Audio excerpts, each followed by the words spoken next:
Pues muy buenas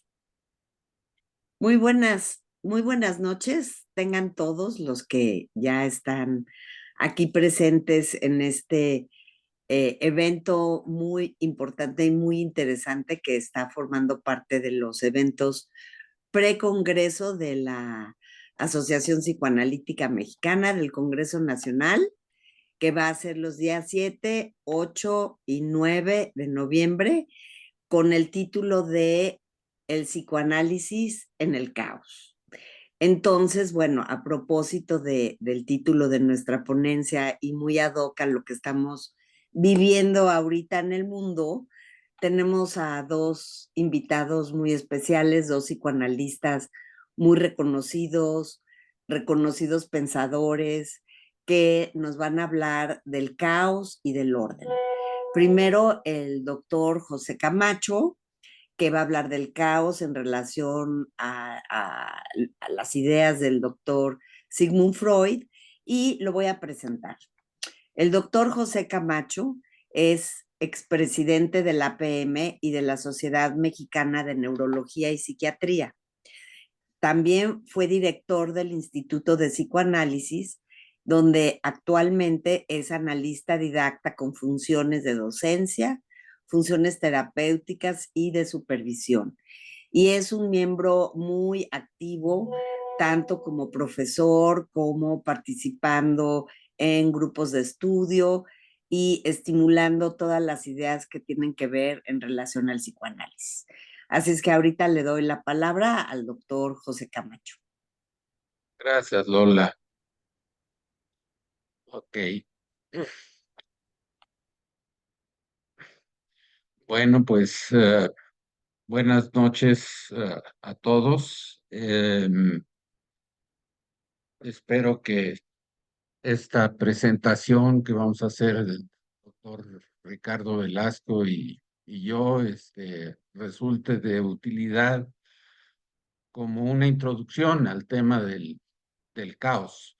Eh, el caos interno, el caos externo. Y estamos hablando de un desorden interno o de un externo y desde el punto de vista del psicoanálisis no son excluyentes.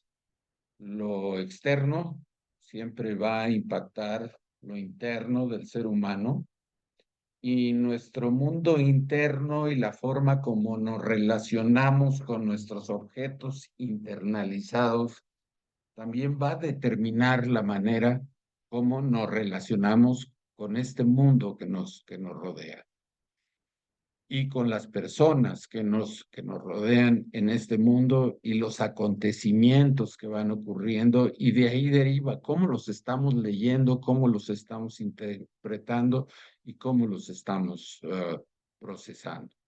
Voy a tratar de abordar el tema desde el punto de vista de la teoría de Freud, del aparato psíquico, de cómo se desarrolla el aparato psíquico en esta interacción con el mundo que lo rodea, con los primeros objetos, para después dar algunos lineamientos o conceptos en relación al trauma, que es, pues, por excelencia algo que rompe las estructuras y genera el caos. Y voy a terminar con algunas anotaciones breves en relación con la teoría del caos, pero la teoría del caos relacionada y ensamblada al psicoanálisis, pero el caos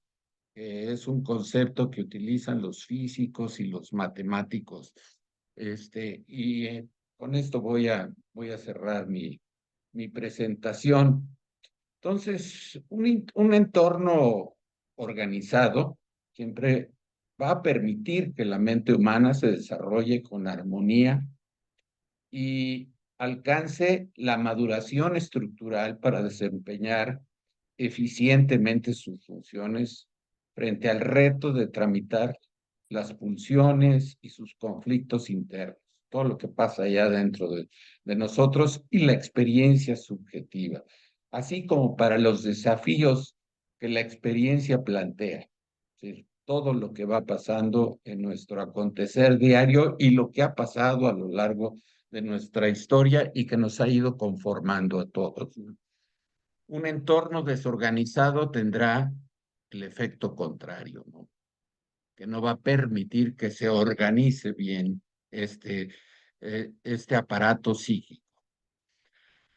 El caos al que se alude en el presente, por un cambio de valores y dinámicas, tiene un efecto en nuestro ser que puede ser caótico o no, puede ser reversible o irreversible, desde el punto de vista del caos que se crea dentro de nosotros, dependiendo de la capacidad de nuestro aparato psíquico para procesarlos, elaborarlos y poder crear nuevas formas de ajuste a estas circunstancias. Los ejemplos los tenemos en las diversas catástrofes que han generado caos y que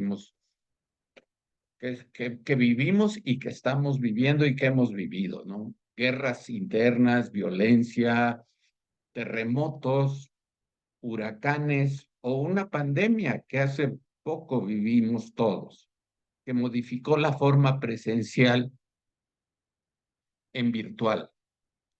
Hubo ausencia del saludo de mano, el abrazo, las caricias, los besos, y modificó la economía, la dinámica social, la cercanía de la familia y los amigos. En fin, todas las actividades que acompañaban nuestra cotidianidad. Nosotros, los profesionistas de la salud mental y de la física, mutamos de la tridimensionalidad de la presencia física a la bidimensionalidad de la imagen y la voz en la pantalla. Lo mismo para las actividades académicas, incluyendo los congresos nacionales, internacionales o las reuniones societarias de intercambios de experiencia y teorías. Primero no sabíamos qué hacer ante la disminución perceptiva directa que retroalimenta nuestros órganos de los sentidos, las representaciones del mundo interno, y vimos enfermar y morir algunos familiares, amigos, conocidos, personas del entorno inmediato y el lejano. Empezamos a ver rostros cubiertos con cubrebocas, perdiendo su expresión, y nuestra voz se escuchó de una manera diferente. Bajo el bullicio de la ciudad, con sus lugares de reunión, trabajo, diversión, aprovisionamiento de víveres, restaurantes, cafeterías, las calles transitadas, los transportes terrestres y aéreos, siendo traumático el efecto de este panorama de vacío siniestro, y rebasó nuestra capacidad adaptativa en un principio y generó caos interno que resignificó y reactualizó situaciones originales de impotencia y de desamparo. A la negación le siguió el duelo, en unos casos melancolía y psicosis en otros. Y luego vino un cambio, la reorganización producto de la actividad de nuestros recursos internos y de los recursos externos para la recuperación gradual de esa situación. Para liberarse, ahora entramos a hablar de Freud, para liberarse de las cadenas que imponía el positivismo y el requerimiento de encontrar localizaciones físicas y explicaciones visibles, objetivas, a los fenómenos patológicos que se observaban en la clínica, los cuales no respondían a tratamientos disponibles en la época, Freud construyó un modelo, un lugar virtual, el aparato psíquico, donde ubicó la causa y origen psicológico, con lo que elaboró una teoría para comprenderlos y una técnica para tratarlos, el psicoanálisis.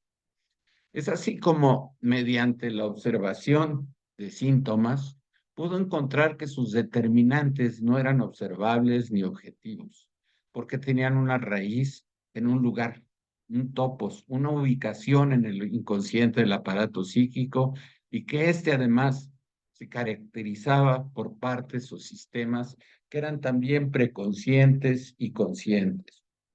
Este aparato psíquico tiene sistemas perceptivos de estímulos internos y externos y tiene otra parte que es la memoria, donde quedan las huellas de la experiencia sujetas a transformaciones. Desde signos, puramente signos de percepción de sensaciones, que posteriormente pasan a ser imágenes y luego a palabras para llegar a lo consciente de los pensamientos y las acciones voluntarias adecuadas a las necesidades y circunstancias de la realidad. Después de vivir un equilibrio contenido por la matriz y la placenta en el que se encuentra el ser humano, ocurre el primer caos, el del nacimiento. Desamparo al que queda expuesto el bebé, arrojado del cuerpo de la madre sin la nutrición, oxigenación y calor que recibía en el seno materno. Ocurre un caos para dar lugar a un nuevo orden, hacerlo de otra manera, anunciada por el llanto, primera manifestación de estar vivo. Breves momentos de desconcierto para empezar a organizar la subsistencia de otra manera. Instantes que han sido precedidos por todo un proceso intrauterino de maduración física que ahora se hace efectivo, se hace efectiva en movimientos, reflejos que permiten la sobrevivencia en una nueva relación con quien lo creó y lo tuvo dentro de sí, aportándole no solamente suministros físicos, sino dejando la marca de las sensaciones vividas en esas condiciones, aún sin saber nada de lo que estaba viviendo. Y que al nacer habrá una discontinuidad que se reinicia en los cuidados maternos. Sin embargo, quedando la traza de esa primera falta, un desamparo original mientras llegan los aportes externos y una vez que estos vienen, que acontecen, ocurre la experiencia de sentir satisfacción, con acciones para bajar la tensión desencadenada por las necesidades físicas. Ahí todavía no se ha constituido aún el deseo. Todos son reacciones somáticas reflejas en apariencia caóticas hasta que llegue el auxilio externo. Primero, la respiración autónoma, con los cambios fisiológicos y anatómicos que ocurren en el organismo, y el oxígeno que aporta. Luego, nutrición acompañada de unos brazos que sostienen, dan sensaciones que conforman y una voz cuyo tono y el ritmo acompañado de su corazón es escuchado desde el medio acuoso de la placenta. Y aunque no se entienda lo que dice, recibe la sensación de lo que dice calmándolo.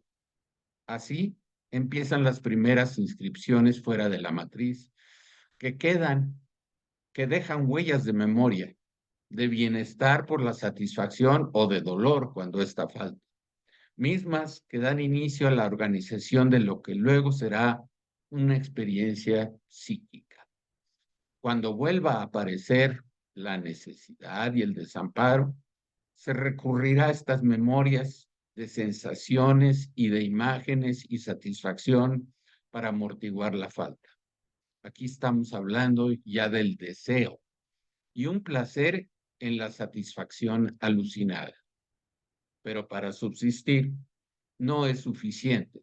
Es necesaria la realización en el reencuentro con un objeto que coincida con aquel que ya está representado en el interior del sujeto.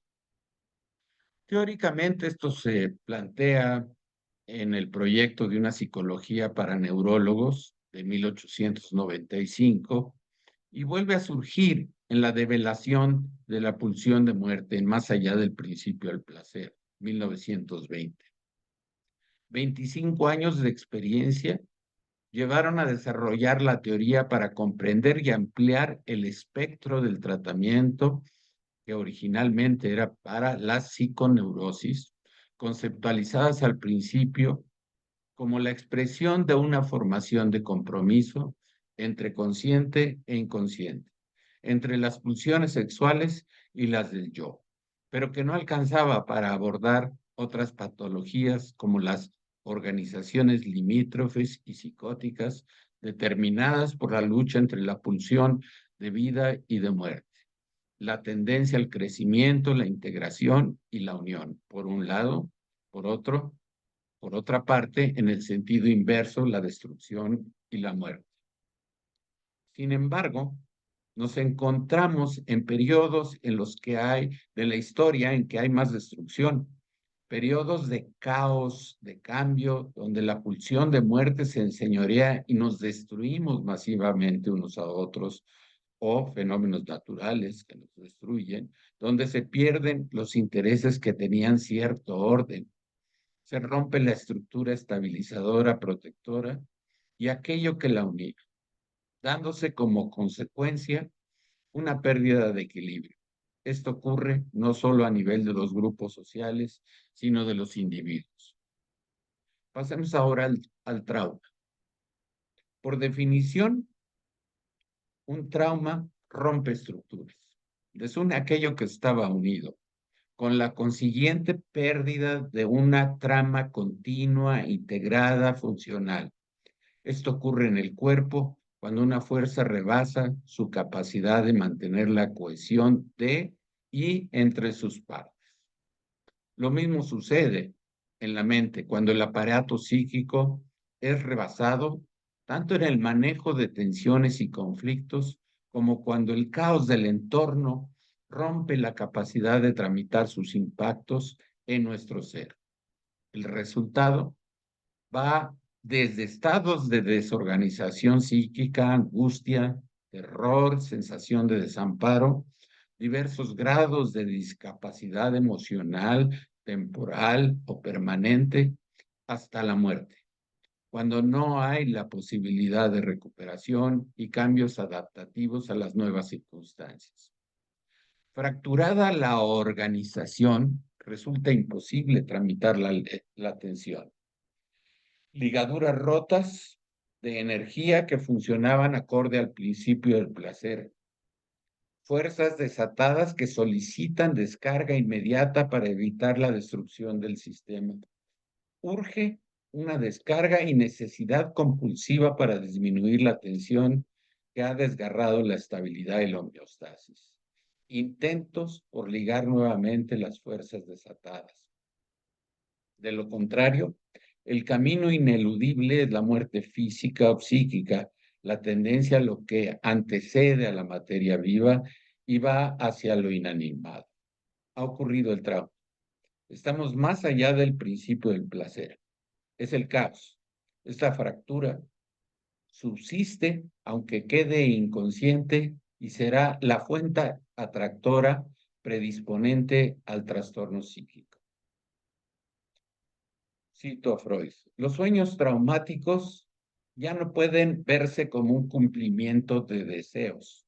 Si existe un más allá del principio de placer, habrá que admitir que hubo un tiempo anterior también a la tendencia del sueño al cumplimiento de deseo.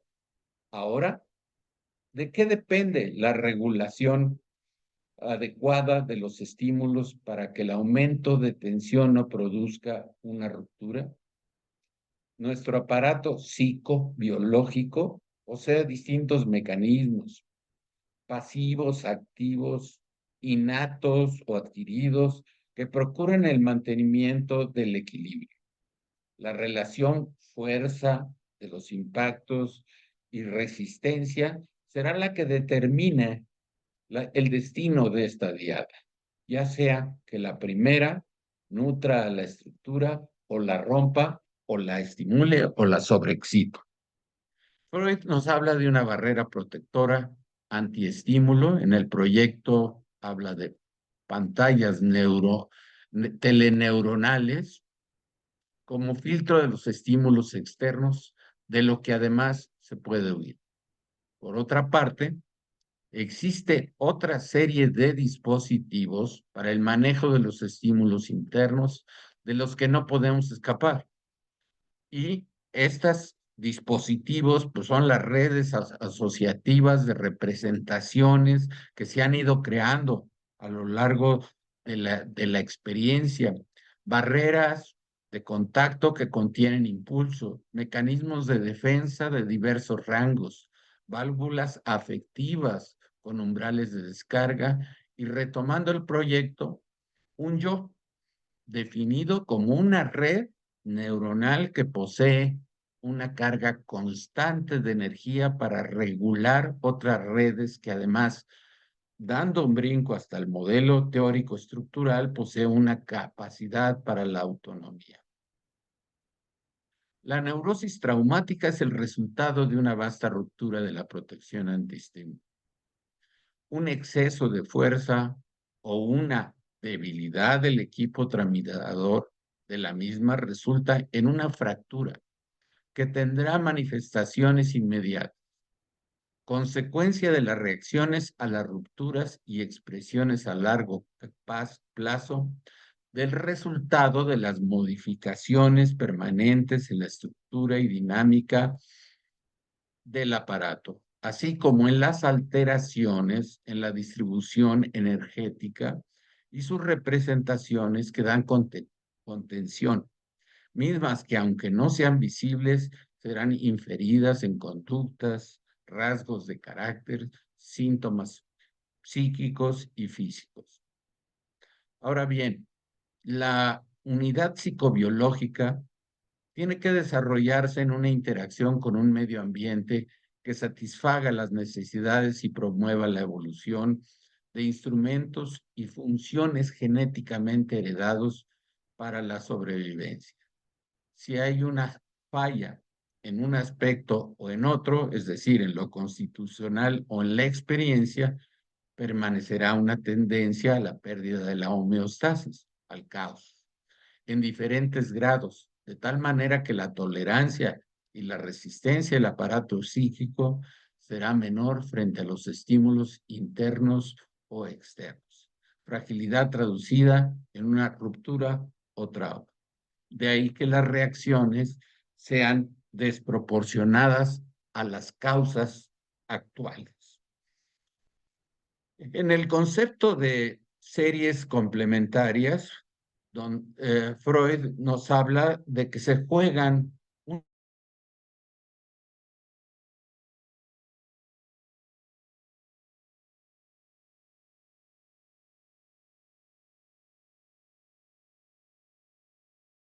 mayor o menores talentos y otra parte que es la experiencia.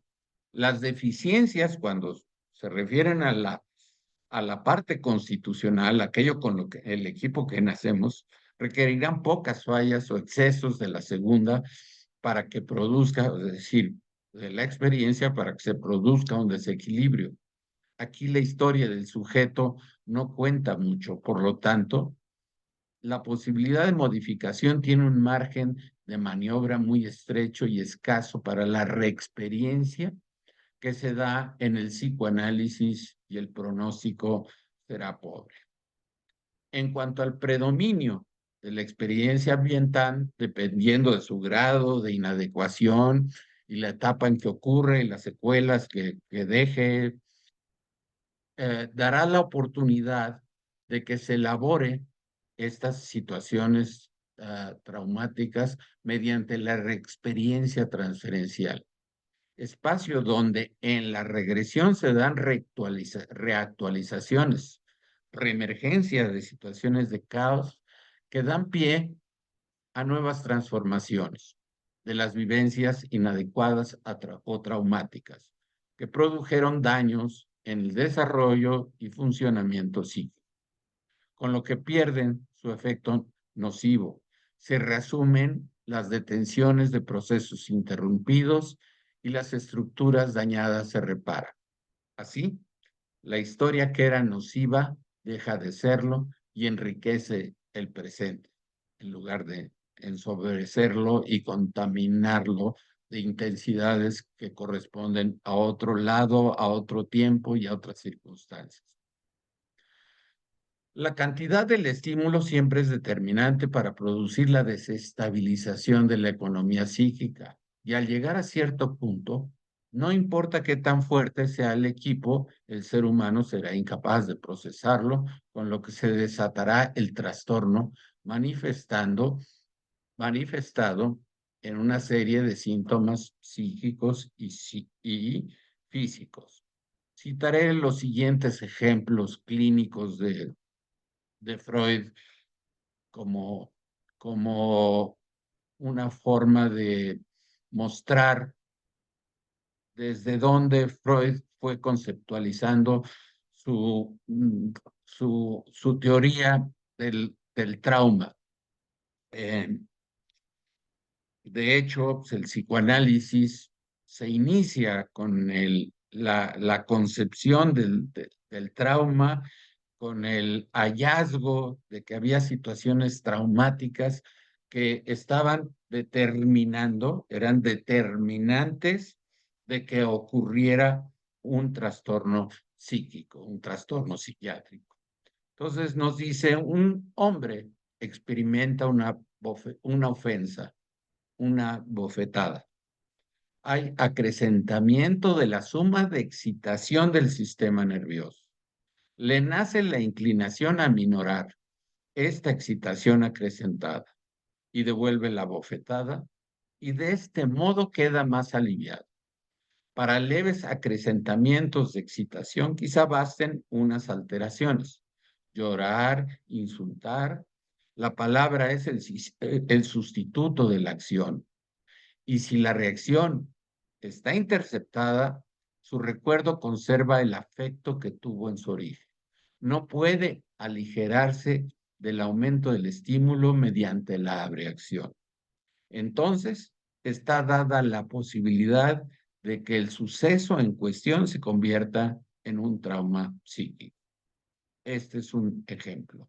Y en otro, una joven de 17 años tuvo un ataque histérico. Cierta vez que en la oscuridad un gato le saltó sobre la espalda.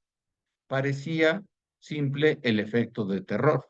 Esta muchacha había sido objeto de múltiples asedios que la habían hecho entrar en excitación sexual. Esto es la predisposición. En la patología vemos que hay factores que predisponen, factores que son los disparadores y factores que son los determinantes. Entonces, quedó esta excitación sexual y en aquella misma oscura escalera había sido asaltada días antes por un joven de quien a duras penas pudo desprenderse. Este es el genuino trauma psíquico cuyo efecto no hizo sino volverse manifiesto a través del gato. El siguiente punto a resaltar es el de la acción diferida. Este es muy importante porque va a estar presente esta acción diferida, va a estar presente en todo tratamiento psicoanalítico, donde lo que ocurrió antes va a actualizarse en el presente en la relación transferencial.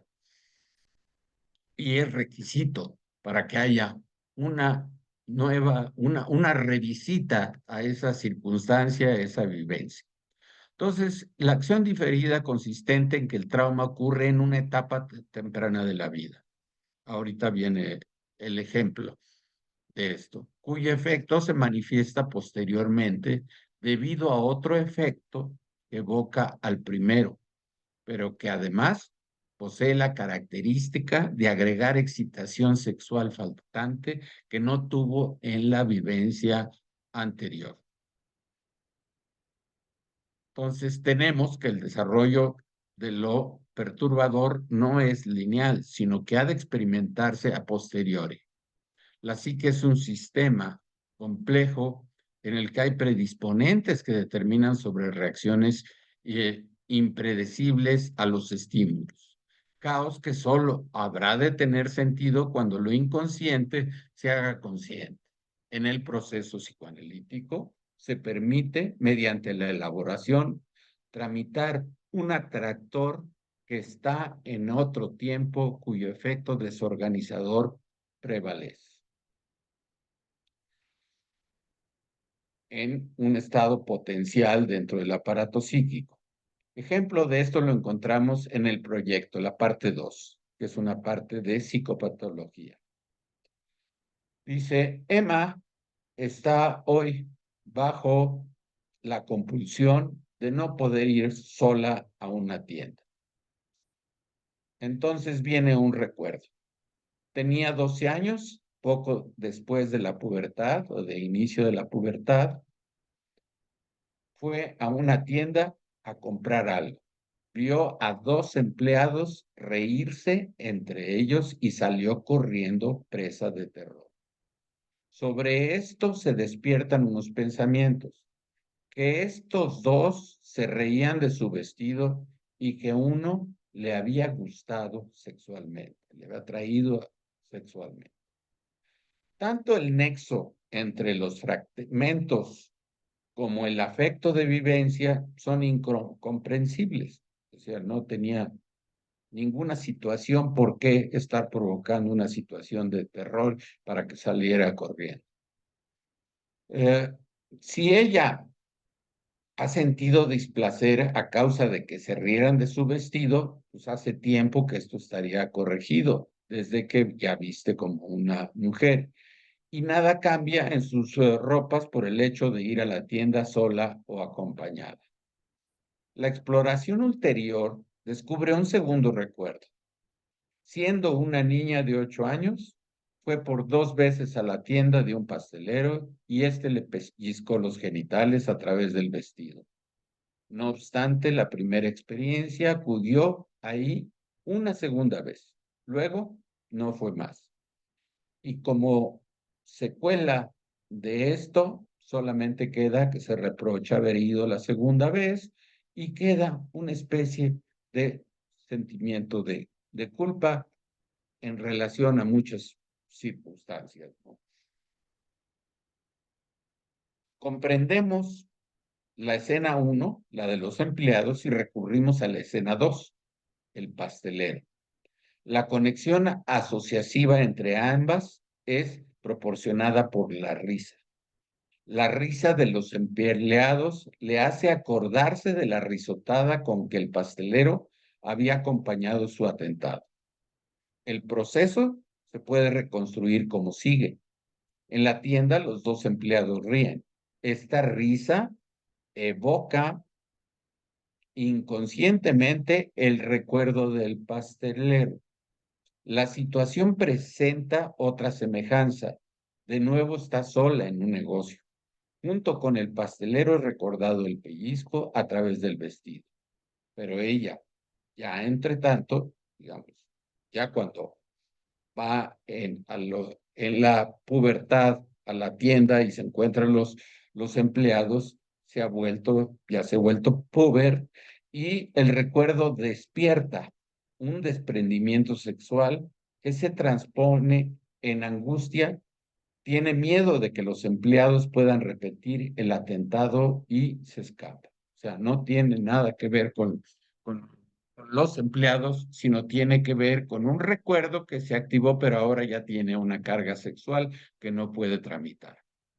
Entonces, es reprimido el recuerdo que solo con efecto retardado ha llegado a ser trauma. O sea, el evento en sí no genera trauma, pero cuando viene como un recuerdo, ahí es cuando aparece el trauma, una vez que se instala la pubertad y empiezan a ver los cambios hormonales que hacen que se intensifiquen las pulsiones sexuales.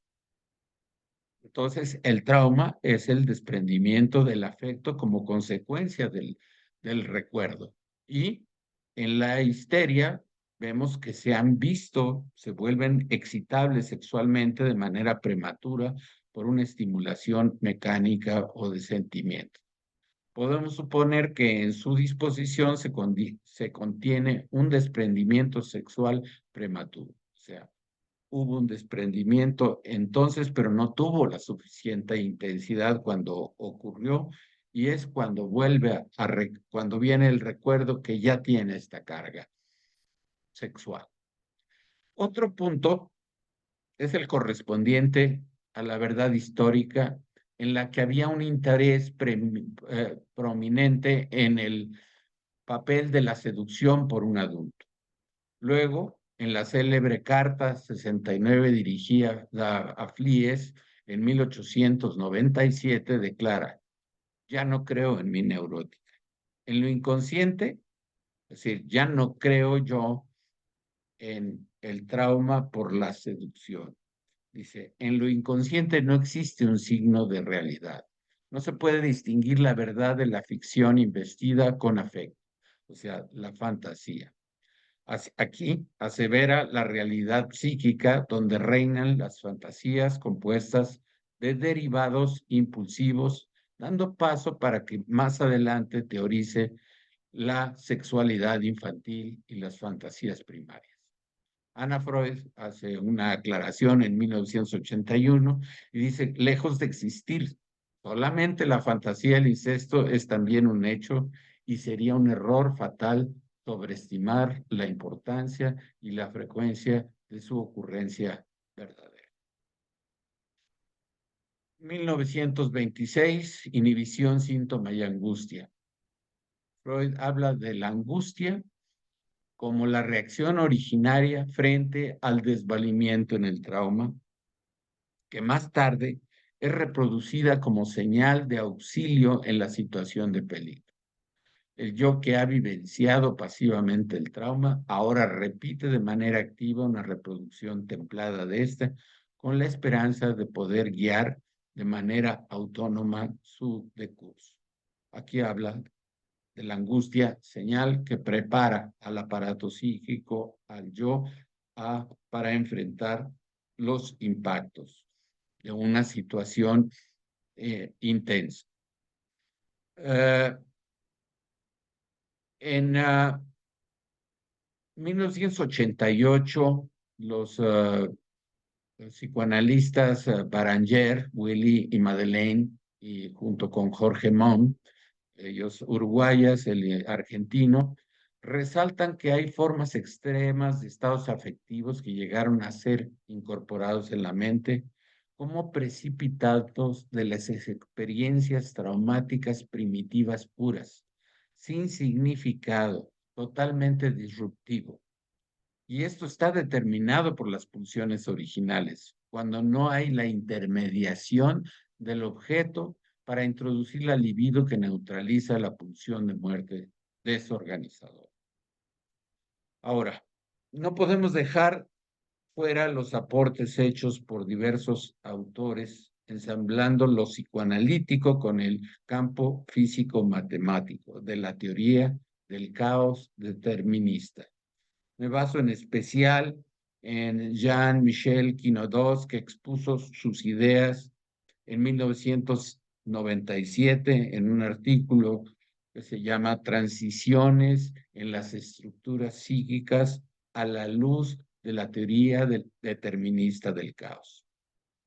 En este enfoque se utilizan conceptos ajenos al psicoanálisis, como son los atractores extraños, que vienen siendo los atractores inconscientes, los fractores como partes de estos atractores, los fractales, perdón, las variables de sintonía, transiciones de estado, etcétera, y dan un modelo para pensar la mente, su patología y desarrollo en términos que revelan la atracción de los determinantes inconscientes para sostener una estructura de personalidad y un cuadro clínico, su fuerza desorganizadora y o también organizadora, que le da permanencia y que no se puede entender su sentido hasta que se descubre en el proceso analítico, en su actualización transferencial, dando así la posibilidad de producir transiciones graduales,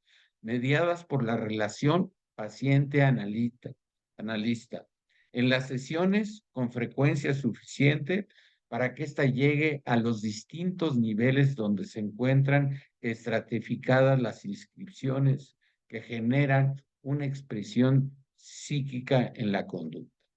La personalidad, el carácter, el cuadro clínico, o, o sea, llegar a lo que se llaman atractores extraños, inconscientes, que desencadenan reacciones desproporcionadas o dan una estabilidad o no la dan.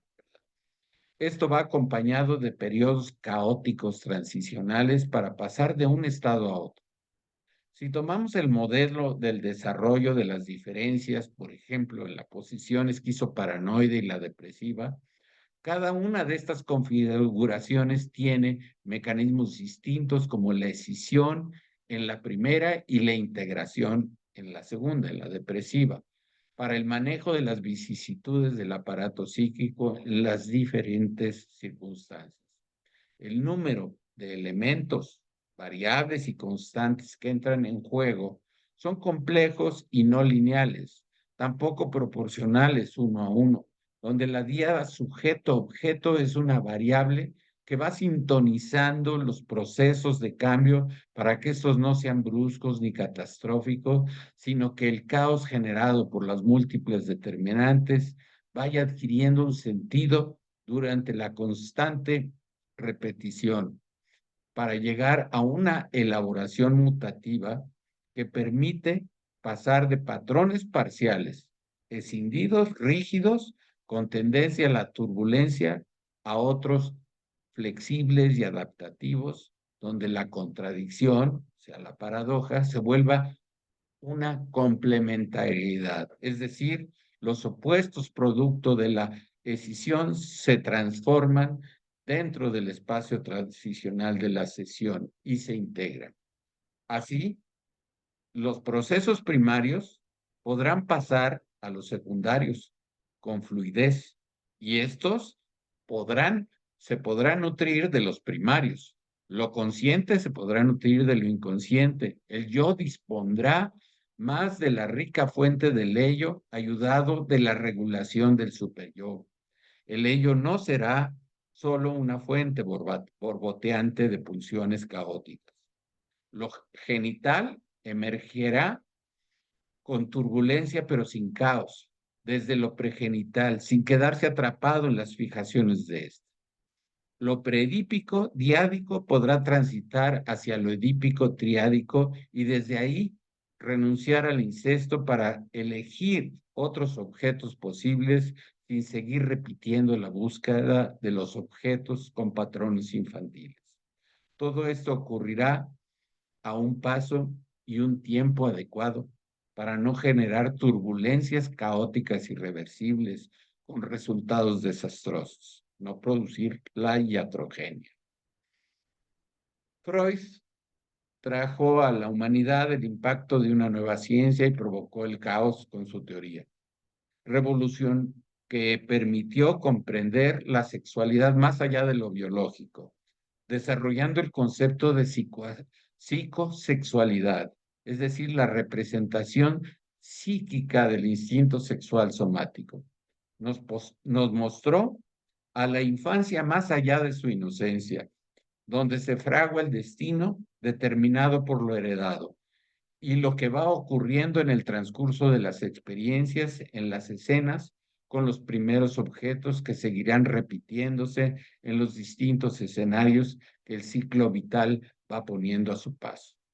Así podemos ver que de la manera en que se construya ese ser va a depender la capacidad para poder paliar con los cambios caóticos o no que le plantea la realidad, mismas que cuando se niega o se ataca cobrará una cuota de inadaptación por incapacidad para elaborar el caos benigno de la evolución después de la revolución. La historia nos muestra de la posibilidad de evolucionar creativamente ante los cambios, siempre y cuando no nos quedemos atrapados en la rigidez de formas anacrónicas que no corresponden al presente. Los paradigmas presentes cambian, pero la adaptación a ellos no implica la normalización. Es decir, que solo nos acostumbremos sin una verdadera evolución interna para enfrentar sin destruir lo que son solo explicitaciones de lo que ya estaba implícito, pero repudiado o silenciado. No se hablaba de esto. Vivimos, y hago la pregunta, ¿vivimos en un caos desorganizado o realmente hay un sentido en este caos que tenemos que descubrir para entenderlo y poder enfrentar los retos que nos plantean los cambios de la realidad? Creo que el psicoanálisis es un camino para lograrlo, solo que este tiene que seguir evolucionando sin romper con su esencia que se encuentra en la riqueza de principios fundamentales del legado de Freud, del cual somos herederos. Capital que tenemos que seguir incrementando con nuevos desarrollos, con la condición de que las múltiples teorías psicoanalíticas no conviertan nuestra ciencia en una torre de Babel al perder el sistema operativo que organiza, traduce e impide caer en el caos si se pierde la columna vertebral del psicoanálisis, Freud y sus aportes teóricos, clínicos y terapéuticos. He terminado. Muchísimas gracias, Pepe. Hiciste una gran síntesis de lo que es el psicoanálisis con freudiano, es decir, las ideas de Freud, ¿no? Otras aportaciones y muchas otras aportaciones actuales que tenemos, afortunadamente, que enriquecen tanto la teoría como la técnica. Bueno, yo no me presenté como coordinadora, soy la doctora Dolores Montilla Bravo, lo voy a hacer brevemente. Actualmente soy la presidente de la APM y soy psicoanalista en funciones didactas también. Y bueno, pues tengo el gusto de estar en esta conferencia. Voy ahora a presentar al doctor Ricardo Velasco. El doctor Ricardo Velasco es especialista en clínica psicoanalítica por la Universidad Pontificia de Comillas de Madrid. Hizo su maestría en psicoterapia psicoanalítica en la Universidad Complutense de Madrid y su doctorado en psicoanálisis por la Universidad Intercontinental. Es psicoanalista con funciones didácticas por la APM, es miembro de la Internacional y la Federación Latinoamericana de Psicoanálisis y actualmente es el director del Instituto de Psicoanálisis Ramón Parres de esta asociación. Es docente de posgrado y asimismo del instituto, tanto en la UI como en el APM, director de la colección Espacio Meltzer, que es una colección de libros de Meltzer muy buena, y del libro Senderos del Inconsciente, así como del encuentro psicoanalítico como experiencia estética y de las funciones mentales para un psicoanalista contemporáneo. Pasamos a darle la palabra. Él va a darnos esta conferencia que se enfoca más a lo que es el orden desde el punto de vista de este psicoanalista inglés que vivió tantos años en la India, Wilfred Bion, y que aportó mucho a la teoría del pensamiento. Adelante, Ricardo.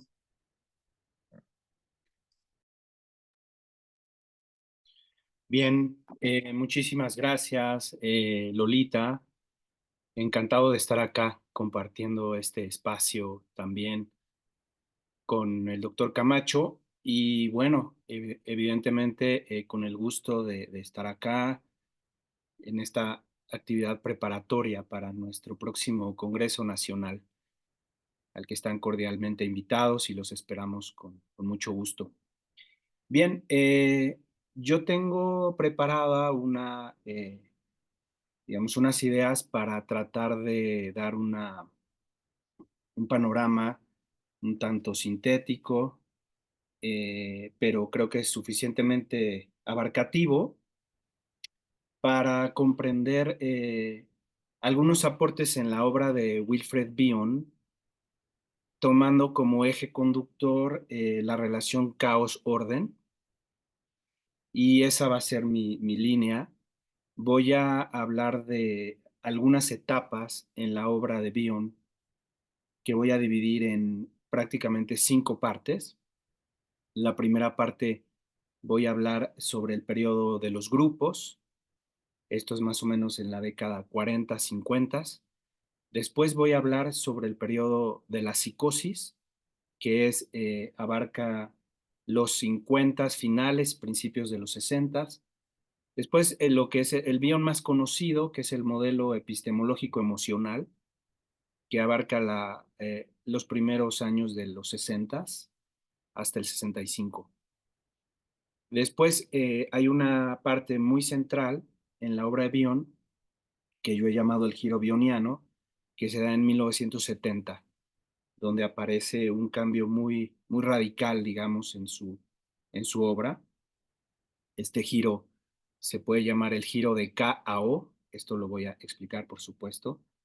Y finalmente una última asomada al Bion más maduro, que es el de la época de los 70 hasta su muerte, el 79, que es el último Bion, también llamado por algunos el Bion místico. Entonces, voy a abarcar estos 5 periodos, insisto, tomando en cuenta o a partir de pensar cómo su obra, digamos, pudo tomar como un eje conductor el caos y el orden, ¿sí?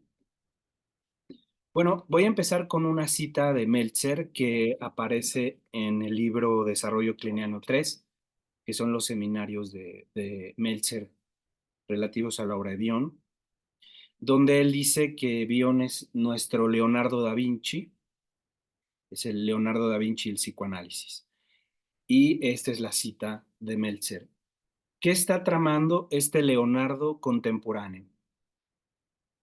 En aprendiendo de la experiencia, estaba intentando construir una máquina voladora usando pequeños fragmentos de un aparato al que denominó función alfa. En Elementos de Psicoanálisis intentó elaborar una tabla astrológica para predecir la evolución del mundo del pensamiento. En Transformaciones, logró refinar los instrumentos de navegación de su pequeña máquina voladora entre las estrellas, una vez que logró encontrar una fuerza de propulsión adecuada. Veamos qué tan lejos llega a partir del vértice de este modelo y veamos qué tan rápido uno comienza a hablar en bionés. Esta es la cita de Meltzer hablando de la obra y sobre todo tomando en cuenta la alusión a Leonardo da Vinci, pues de la genialidad de Wilfred Bion. En la década del 40 empiezo por los grupos y en los 50 Bion era un psiquiatra que había estado en la guerra mundial, en ambas guerras mundiales. Dice Meltzer que pasó de un psiquiatra de guerra a un psiquiatra de paz. Y en esa época él podía entender, empezó a tener sus primeras experiencias en grupo y él decía que todo grupo tiene al menos 2 estados mentales que se van a, digamos, que van a coexistir y se van a encender o apagar aleatoriamente, ¿no? Él utilizaba el ejemplo del cubo. Si ustedes dibujan un cubo, van a ver cómo en algún momento la perspectiva cambia y de pronto lo que es figura es fondo y el fondo es figura. Esto es algo muy importante en la obra de Bion.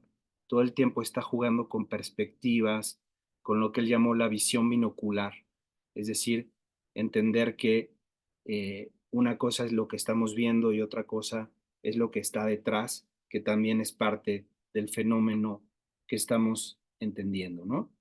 Entonces, él es un pionero, entre otras cosas, del análisis grupal, porque él decía que todo grupo tiene una parte psicótica que él llamó supuestos básicos, en inglés Basic Assumptions, que es cuando el grupo pierde el centro, pierde la tarea, es decir, pierde a lo que fue convocado y cae en fantasías inconscientes muy primitivas. Él descubrió 3 grandes supuestos básicos que al día de hoy siguen siendo fundamentos del análisis grupal, que son la dependencia, el ataque y la fuga y el apareamiento, curiosamente ligados a lo que Freud más adelante va a llamar las fantasías inconscientes originarias. Por ejemplo, la dependencia está ligada al incesto, el ataque y fuga al parricidio y el apareamiento a la escena primaria. ¿Ok? Esto va a ser el primer bion, el bion grupal, en donde él ya era entonces psiquiatra, insisto, y terapeuta de grupo, y como líder de una experiencia en grupo, brindaba perspectiva para complejizar las cosas. En este momento, la función del líder, la función del analista grupal, era señalar el estado mental ausente, es decir, el que estaba en off, en ausencia, en negativo. Y también el líder procuraba que el grupo le entrara al dolor de la experiencia emocional que estaba sobre la mesa, pero que no se quería hablar de ella, ¿no? Dicen los estudiosos de Bion de esta época que Bion tenía en ese entonces una epistemología militar, en el sentido de que tenía siempre un enemigo en mente. El enemigo del grupo era la neurosis de guerra y el enemigo era también el supuesto básico, que era cuando la psicosis grupal comandaba la mentalidad del grupo. Para eso entonces tenía que haber un terapeuta líder, una especie de oficial, una especie de sargento, que si bien estaba metido en la situación enloquecedora, también tenía una capacidad de observarla y de pensarla.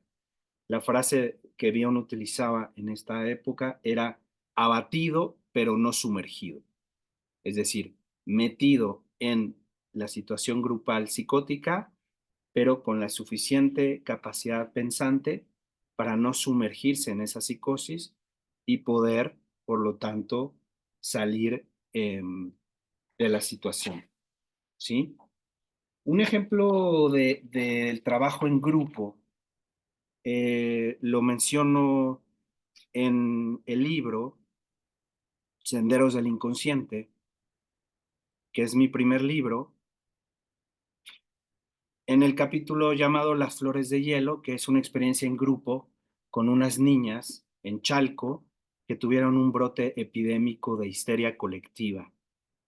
Esto fue en México y bueno, fue una experiencia muy interesante en el año 2007, donde tuve la oportunidad de participar como terapeuta grupal. Voy a contar un sueño de una de las personas del grupo, que eran niñas adolescentes, todas con síntomas de histeria conversivo masivo, sobre todo sus piernas habían dejado de caminar. Una paciente contó el siguiente sueño. Soñé que un bebé tenía hambre y no se le daba de comer. En vez de eso, se le ponía sobre una pila alta de toallas dobladas, donde estaba a punto de caer al abismo. ¿Sí? En esa misma sesión se interpretó que era el grupo el que estaba sintiendo que se estaba derrumbando. Es decir, en el psicoanálisis grupal bioniano, el sueño de una persona es el sueño del grupo. La persona está soñando la angustia grupal y en este caso se estaba soñando que la bebé grupo, en lugar de tener alimento terapéutico, estaba en una situación de derrumbe, como lo pensara también Winnicott. ¿Sí? Este es un breve ejemplo de cómo se trabaja desde el punto de vista de Bion las terapias grupales. ¿Ok?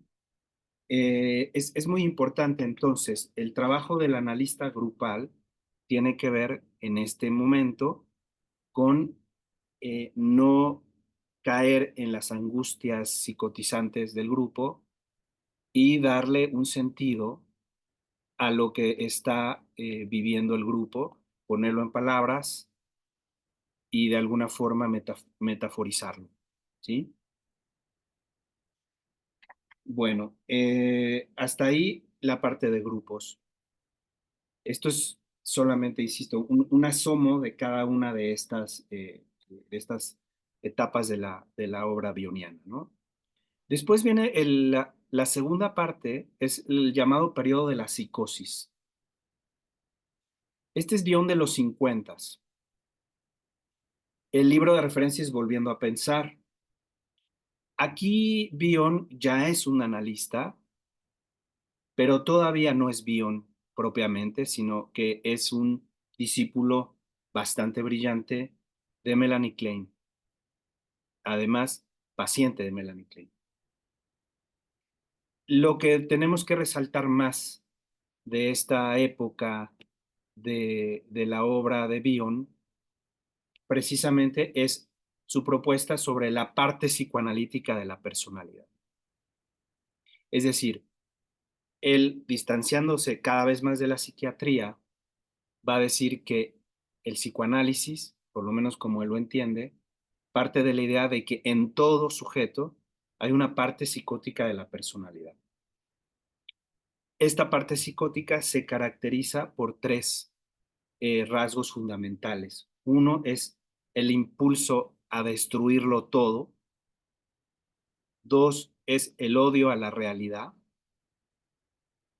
Y el tercer aspecto propio de la parte psicótica es el generar una transferencia prematura, excesiva y confusa. Prematura, excesiva y confusa es el tipo de transferencia de estos pacientes. O más bien, diríamos, de la parte psicótica de todo paciente. A estas alturas de la obra de Bion, el caos era pensado como evacuación mental y el orden como esa evacuación siendo comunicativa. Repito, este es un gran aporte de Bion ya desde esta época, en donde ya empieza incluso a distinguirse un poco de Melanie Klein. Ahí donde Melanie Klein hablaba de identificación proyectiva, masiva, como algo evacuativo, Bion va a empezar a decir que la identificación proyectiva fundamentalmente es un modelo de comunicación. Claro que le corresponde al analista nada menos que hacer esa diferencia del pasaje entre lo evacuativo y lo comunicativo. La función analítica en esta época de la obra de Bion es una función digestiva. Ya entonces Bion empezaba a pensar el aparato psíquico como un aparato de digestión mental, particularmente de digerir las experiencias emocionales que más nos afectan. Y el objetivo del analista es pasar de un objeto bizarro a un objeto digerido.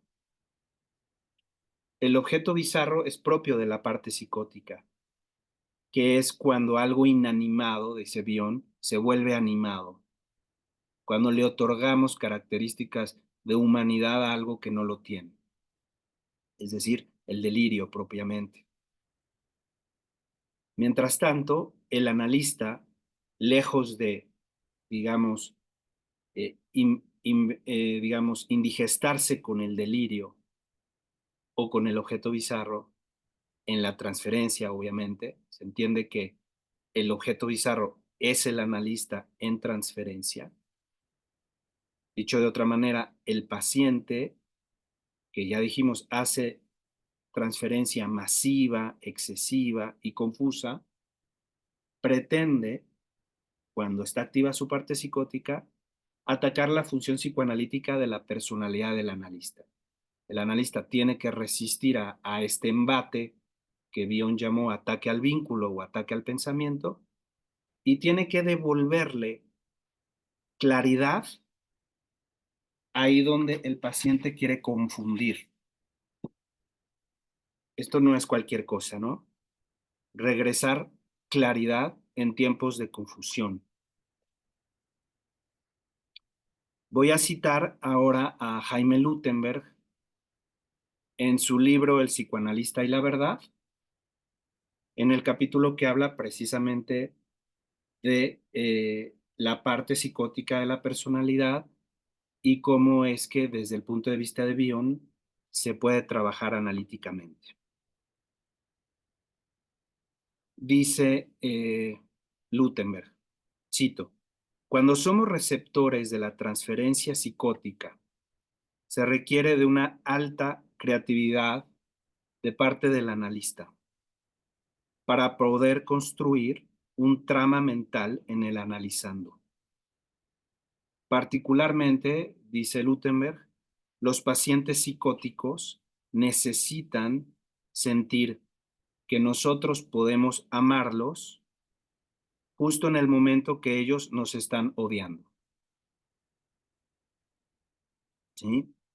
Repito, particularmente los pacientes psicóticos necesitan sentir que nosotros podemos amarlos en el mismo momento en que ellos nos están odiando. Este me parece que es una cita central, que es precisamente el analista brindando contención y orden en momentos de evacuación y caos. ¿Sí? Lo pone en términos de amor y odio. Evidentemente estamos hablando de momentos de intensa transferencia negativa a lo que el analista, lejos de tomarla como algo personal, como un embate personal, sino más bien transferido, ¿sí? Lejos de hacer eso, el analista regresa al paciente algo pensable, digerible, entendible, comprensible. Esto me parece central también. Voy a hacer otra cita de otro caso del que hablo, igual en Senderos del Inconsciente, sobre una chica que atendí y que llegó en pleno quiebre psicótico. Cito, la mente de Ana está gobernada por la psicosis. Sus padres aceptaron a regañadientes un tratamiento de psicoanálisis, gracias a que su psiquiatra se los planteó como condición para no internarla. Ana percibía que algo estaba mal. Literalmente dijo, algo se me rompió. Ella desconocía la razón, pero en la primera entrevista contó que un chico del que estaba enamorada y al que durante un largo tiempo mandaba mensajes anónimos que eran bien correspondidos en un juego de amor virtual. Cuando ella reveló su identidad verdadera, el chico decidió dar fin al juego y al poco tiempo Ana se quebró. El súbito movimiento mental de Ana al salirse del anonimato con Juan, el chico, y buscar una relación más profunda fracasa al no contar con el equipo necesario que brinda la experiencia primaria de vivir las relaciones desde la tercera dimensión. Su deseo era genuino, pero el motor venía más desde el orden de lo repetitivo que lo elaborativo. Es como querer entrar a ver una película 3D sin tener los lentes para ello. Yo viví en carne propia la relación bidimensional con Ana, ya que durante un periodo de su tratamiento, mi sensación era la de sentirme ajeno y borrado. Bueno, hasta ahí dejo la cita. se entiende, ¿no? Es una chica que tenía un noviazgo virtual y cuando estos dos se encuentran en la realidad, él la rechaza y al poco tiempo, a los pocos días, ella tiene un brote psicótico y decía, lo único que podía decir es que algo se había roto en ella, ¿sí? Es decir, el pasaje de la bidimensión a la tercera dimensión no toleró la situación vinculante y entonces vino el brote psicótico. Uh-huh. Ok, el siguiente periodo, que es un periodo, digamos, centralísimo, quizá el más conocido de la obra de Bion, es el que se da en el año 62, 63 y 65. Es increíble que en tan solo 3 años, son 3 libros, aprendiendo la experiencia, elementos del psicoanálisis y transformaciones, en 3 años, Bion construye ya su propia metapsicología. ¿Qué es lo que más conocemos de Bion? Es este periodo. Aquí está conceptos como función alfa, elementos beta, elementos alfa, continente contenido, LH y K, entre otros conceptos, ¿no? Entonces, vamos a dividir este periodo, insisto, de tan solo 3 años, en 2 apartados. Primero es el apartado del pensamiento, por eso le llamé periodo epistemológico, que es donde construye su teoría del pensar, que es central en la teoría de Bion. Y en la segunda parte, su teoría de las emociones, que va de la mano pensar y sentir. Todo esto, insisto, en tan solo 3 años y en 3 libros. ¿Sí? ¿Qué es pensar para Bion en esta época? Podemos plantearlo mediante la pregunta inversa: ¿qué no es pensar? No pensar tiene que ver con alucinar, sintomatizar, evacuar, somatizar o encapsular. Estas serían las 5 cosas que hacemos cuando no pensamos. La versión psicótica, alucinar. La versión neurótica, sintomatizar. La versión limítrofe, evacuar. La versión psicosomática, somatizar. Y la versión autística, encapsular. ¿Sí? Podemos decir, desde el punto de vista de Bion, que todas las patologías, que el gran catálogo de la psicopatología, son formas de no pensar algo. Por ejemplo, la histérica no quiere pensar su deseo sexual y el obsesivo no quiere pensar su deseo asesino. El fóbico no quiere pensar la castración, etc. Podemos decir con Bion, entonces, que la psicopatología es un largo catálogo del no pensamiento. ¿Y por qué el humano no quiere pensar las cosas? Porque en el caso de que piense, va a tener que entrarle al dolor y al trabajo psíquico, del que evidentemente todos en algún sentido nos resistimos. Entrarle al dolor, entrarle al trabajo psíquico, es ponerse a pensar las cosas. ¿Sí? Entonces, digamos que para esta época, estamos hablando en los 60s, todo paciente tiene un caos infinito de pensamientos en busca de pensador. Y el analista idealmente es ese pensador que piense aquello que el paciente no quiere hacerse cargo. ¿Sí? Bion hablaba de que los pensamientos tienen una evolución que va desde lo más concreto hasta lo más sofisticado. Esto lo podemos ver en su tabla periódica de los elementos psicoanalíticos, en donde la parte más concreta o el pensamiento, digamos, menos evolucionado es la evacuación, esto que llamó elemento beta, y lo más evolucionado, al menos en la tabla, es el cálculo algebraico.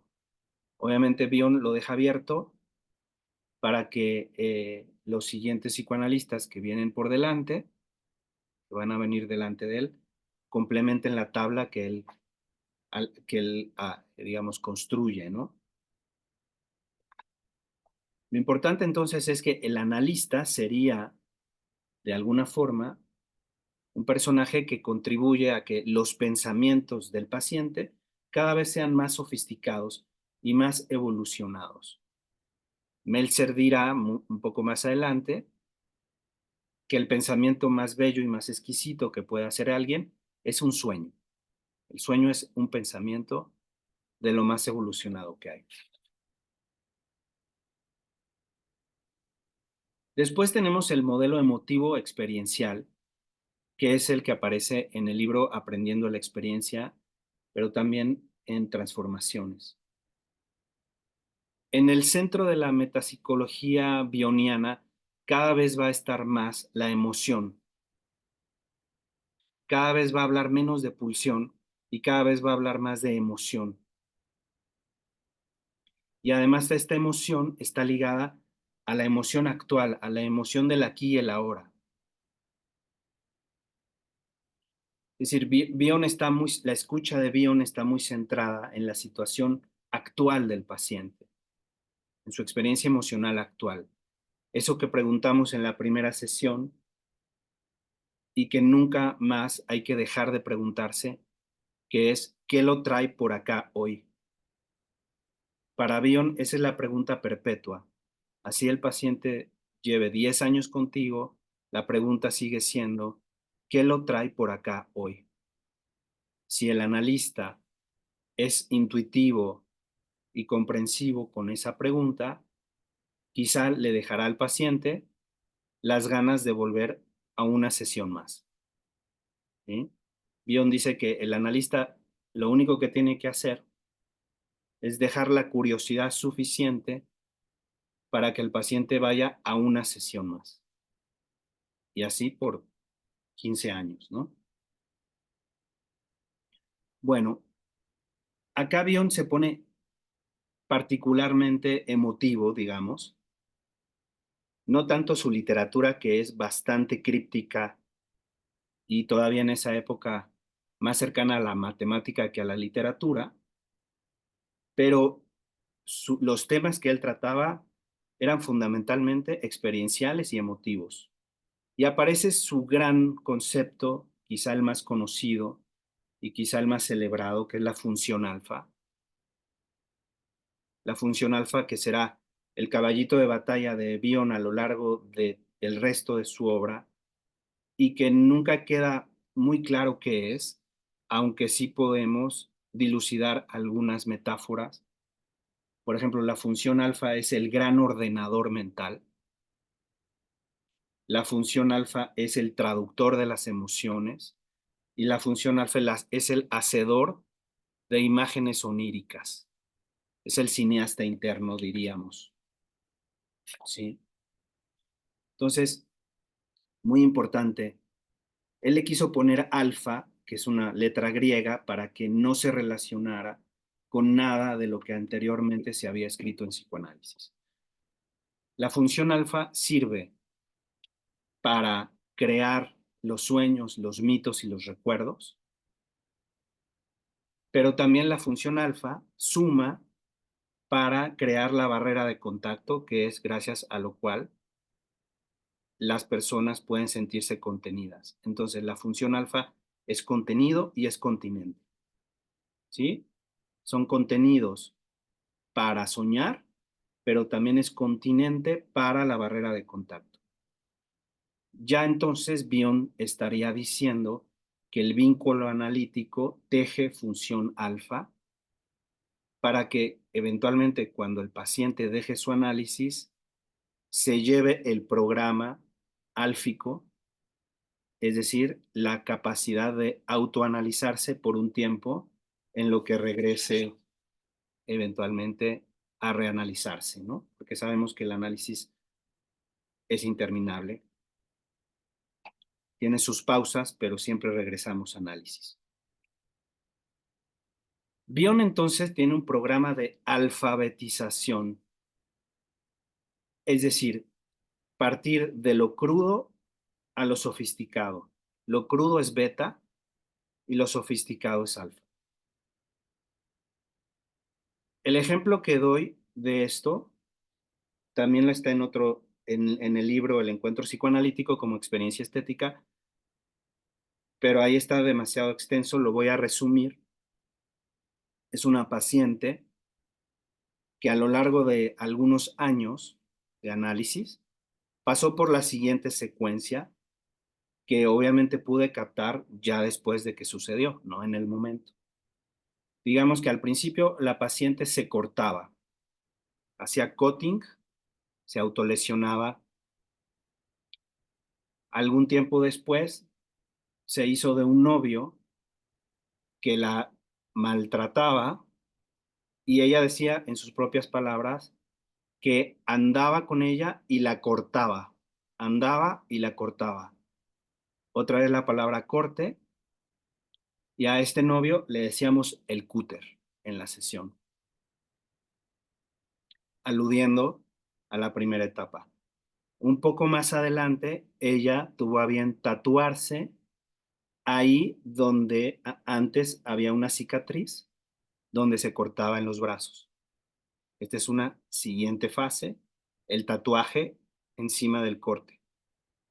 Y por último, eventualmente, algún buen día, ella dice en sesión, soñé que me cortaba. Soñé que me cortaba ya es una situación mucho más elaborada que cortarse en lo real, que andar con una persona que la corta o que tatuarse incluso. Esta secuencia, que se dio en 5 o 6 años, podría llamarse proceso de alfabetización. Proceso de alfabetización.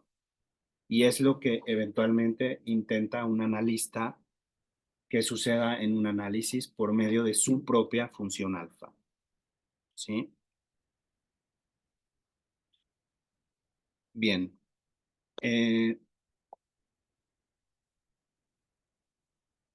Bueno, paso a la década, más que década, perdón. El año 1970, para los que somos estudiosos de la obra de Bion, es un año fascinante. Quizá es el equivalente al giro de los años 20 en Freud, donde Freud lo volvió a revisar todo y cambió gran parte de su obra, la segunda tópica, la segunda teoría pulsional, la segunda teoría de la angustia y todo lo que Freud se atrevió a hacer en el año 20, ¿no? Y que André Green llama muy bien el giro de los años 20. Bueno, en Bion hay un giro en el año 70, ¿no? En los años en plural, porque solo es en el año 70. Es Bion contra sí mismo. En esta época escribe quizás su libro más genial que se llama Atención e Interpretación, que fundamentalmente es su teoría sobre la escucha y la palabra. Atención es la escucha e interpretación es la palabra. Pero fundamentalmente Bion en esta época se va a entregar con toda su genialidad, este Leonardo da Vinci del que he hablado, ¿sí? A realmente tratar de entender qué demonios pasa en una sesión analítica. Su foco de atención va a ser la sesión analítica y cómo es que el analista escucha y cómo es que el analista habla. Para entonces va a utilizar nuevamente un viejo esquema de Melanie Klein, que es el de la posición esquizoparanoide y la depresiva, pero él la va a aplicar a la sesión. Iba a decir, la sesión analítica tiene momentos esquizoparanoides y momentos depresivos. El momento esquizoparanoide es el momento de caos de la sesión y el momento depresivo es este instante de orden en la sesión. Él no piensa que lo esquizoparanoide es negativo, ni lo depresivo es necesariamente positivo. Lo positivo es que haya oscilación entre estos dos movimientos, la sesión analítica como una danza orden-caos. Por momentos, el paciente y el analista entran en un estado regresivo tal que están disfrutando de lo incierto de la sesión. El paciente está en asociación libre y el analista corresponde con una asociación flotante, atención flotante. Estos dos están en un estado de caos estructurante. Pero por momentos, el analista se le ocurre decir algo y tiene que elegir decir algo dentro de todo este caos, es lo que él llama hecho seleccionado, y entonces ordena la sesión y habla, interpreta. Si el paciente escucha a su analista, el paciente tiene un hallazgo, un insight. Y esto para Bion es un sano momento depresivo de la sesión. Depresivo en el sentido de cierre y en el sentido de que al fin llegó algo finito dentro de lo infinito que era la sesión unos segundos antes. El gran asunto, la gran pregunta, dice Bion en esta época de su obra, es cómo el analista elige dentro de todas estas posibles temáticas, cómo va a elegir eso que va a puntuar y desde dónde elige. Para eso va a decir que tiene que ser desde su propio inconsciente y la única evidencia que tiene el analista para decir lo que dice es su propia corazonada. Y Bion aquí va a empezar a hablar de una palabra no muy común hasta entonces en el psicoanálisis, que es la intuición. El analista tiene que ser intuitivo, dice. Tiene que ser intuitivo. Y la única evidencia que tiene para ordenar las cosas es su propio inconsciente. Esto es muy importante. Esto está en un ensayo que se llama justo La evidencia, que es central. También en La cesura, que es otro texto central de esta época, va a decir Bion que el psicoanalista tiene que hacer el duelo por todos los temas que va a dejar fuera una vez que elige un tema en la sesión. Dice que la interpretación es una escisión no patológica. Es una escisión no patológica, es una, digamos, elige algo dentro de todo lo otro, en ese sentido de escisión, pero para el trabajo analítico. ¿Cuándo va a hablar el analista y sobre qué? Nunca se sabe. Puede serlo en el minuto 5, puede serlo en el minuto 42, o puede que una sesión el analista simplemente no eligió nada, pero escuchó y estuvo ahí, que es suficiente. Acá Bion ya está dejando digamos, el caldo de cultivo para su último periodo, que es el periodo místico,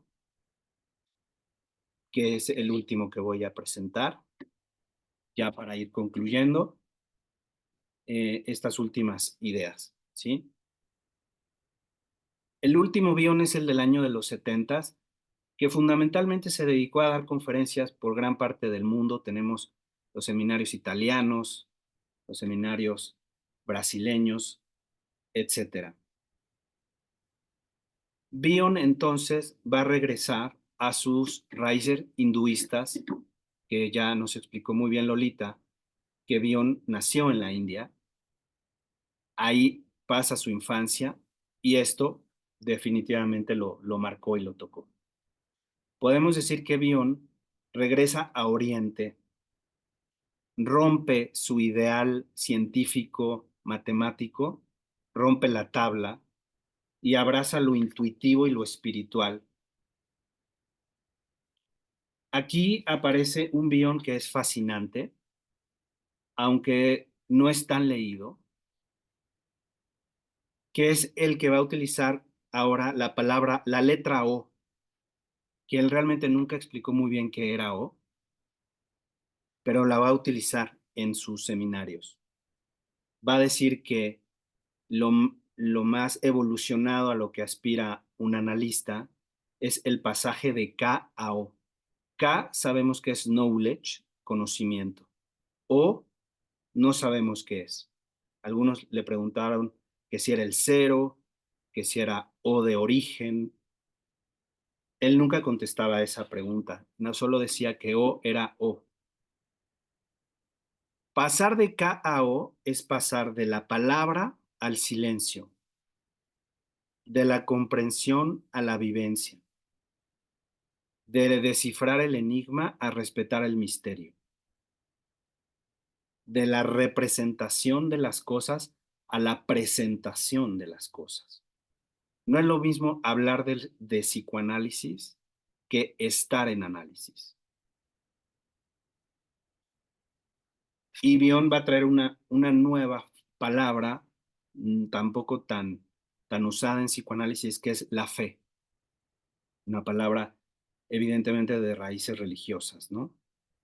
Él decía que todo analista tiene que tener fe en O, es decir, fe en el método analítico, ¿sí? No aferrarse a buscar al inconsciente, sino esperar pacientemente a que el inconsciente venga a él,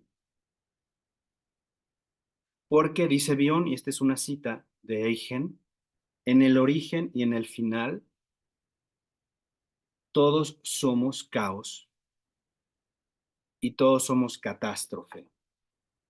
Por lo tanto, dice Bion, hay que abrazar el desorden, hay que abrazar lo incierto. Bion entonces está hablando de una forma muy extraña a la que nos tienen acostumbrados otros analistas, pero a decir verdad, está siguiendo el proyecto propiamente psicoanalítico, ¿no? Es decir, la confianza y la fe en lo inconsciente, ¿sí? En que algo evoluciona hacia algo y para eso el analista tiene que soltar sus últimas defensas, que son tres: memoria, deseo y comprensión. No memorizar, no desear y no comprender es una forma que Bion tiene para, de alguna forma, dejarse llevar por una sesión analítica desde un lugar más intuitivo, ¿sí? Hasta ahí, más o menos es donde llega, digamos, lo que yo traigo preparado. Por ahí tengo un par de citas más, pero quisiera citar algo de Antonino Ferro antes de ya concluir, que precisamente tiene mucho que ver con esta charla del día de hoy, porque el título de este capítulo se llama El camino de Freud a Bion. Curiosamente, como está estructurada esta charla, que primero el doctor Camacho nos habló muy bien de la parte freudiana y a mí me corresponde la parte de Bion, ¿sí? Lo voy a citar al vuelo porque está en inglés y lo voy a traducir así como me salga. Insisto, este es Antonino Ferro en la nueva guía, podemos traducirlo como el analista contemporáneo y su nueva guía, que creo que se tradujo en español también ya este libro, ¿no? Dice Antonino Ferro, Bion dio una nueva e impactante metapsicología. Bion nos brinda una nueva e impactante metapsicología de la que conocemos poco, pero es una metapsicología que abre nuevas puertas y nuevas ventanas. Fue un genio, sin ninguna duda, Y no es nuestra culpa como analistas que después de Freud hubo un otro gran genio, que es Bion. ¿Podríamos ignorarlo? Seguro podemos ignorarlo. Esta es la cita de Bion, perdón, de Ferro, refiriendo a la genialidad de Bion y evidentemente a la genialidad de Freud. Bueno, hasta acá le dejo para poder dar tiempo para el público asistente. Muchas gracias. Muchas gracias, Ricardo. También hiciste una síntesis difícil, compleja y muy puntual de las ideas de Bion en su proceso también de pensamiento a lo largo de su vida. Y sí, yo también coincido en que es otro gran genio y pensador del psicoanálisis. Afortunadamente, además de Freud, hemos tenido otros que han ido enriqueciendo el camino y que, bueno, Sí. finalmente, tanto la parte freudiana como la parte de Bion nos dice que es inherente al ser humano las crisis y el caos, pero que evidentemente cada persona va a transitar por estas crisis y por estos momentos de caos, de acuerdo a estas herramientas internas que trae consigo, producto también del desarrollo que ha tenido en base a un ambiente más favorecedor y facilitador que ha permitido este fortalecimiento para enfrentar los avatares naturales de la vida y estas otras personas que por múltiples razones no han podido desarrollar estas herramientas, pero que también tanto Freud y como muy, muy, muy bien desmenuzado, muy bien descrito Bion, nos puede hablar de la compleja labor que es ser analista, ¿no? Porque generalmente no se entiende, ¿no? ¿Por qué puede ser tan compleja nuestra labor? Bueno, pues es tan compleja nuestra labor porque también como seres humanos somos muy complejos y porque en el mundo que nos rodea y que creamos también es complejo. Y cómo podemos ir y oscilar de las crisis y el caos a un orden, ¿no? Que cada vez nos permita estar en mayor armonía, mejor integrados y también contactar con esta parte espiritual que Bion desarrolla, porque además en la India tiene una nana, ¿no? Una nana hindú, que es la que le transmite parte de todo este pensamiento que luego logra desarrollar. Pero bueno, yo ya no me quiero alargar más en estos comentarios, sino que quisiera dar la palabra a quienes quieran hacer algún comentario, alguna pregunta. O sea, tenemos muchas felicitaciones de muchos participantes que están aquí para Pepe y para ti.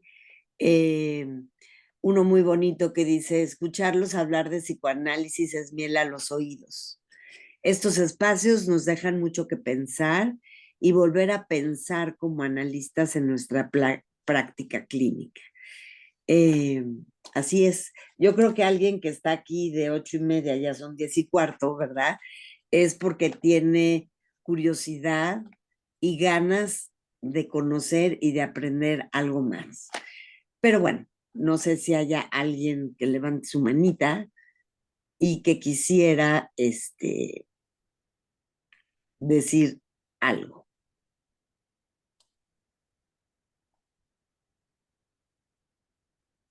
Lo voy a poner.